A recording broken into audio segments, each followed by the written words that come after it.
In this guide, I'm going to show you how to delete PS5 games. This is Aiden from Just Pause, and before we get into this guide, make sure to like the video and subscribe to the channel with all notifications on. It really does help with the channel, and it lets us know that you want more content like this, so we greatly appreciate it. If at any point throughout this guide you did have any questions, just ask them down in the comment section below, and we can help you out further. I'm going to be doing my best to reply to every single comment down there.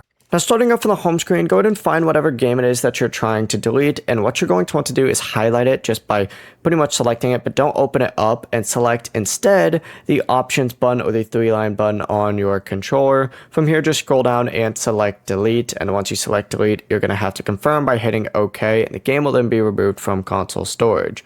You can also scroll to the far right of the home screen and you're going to see your game library here. You can do the exact same thing by finding it, selecting it, and hitting delete. The process really is as simple as that. If you ever want to get it again, you can go ahead and download it later from your game library or the PlayStation Store. Before you do leave, make sure to like the video and subscribe to the channel with all notifications on. It really does help with the channel, and it lets us know that you want more content like this. We'd greatly appreciate it. And if at any point throughout this guide you did have any questions, just ask them down in the comment section below and we can help you out further. I'm going to be doing my best to reply to every single comment down there. Peace.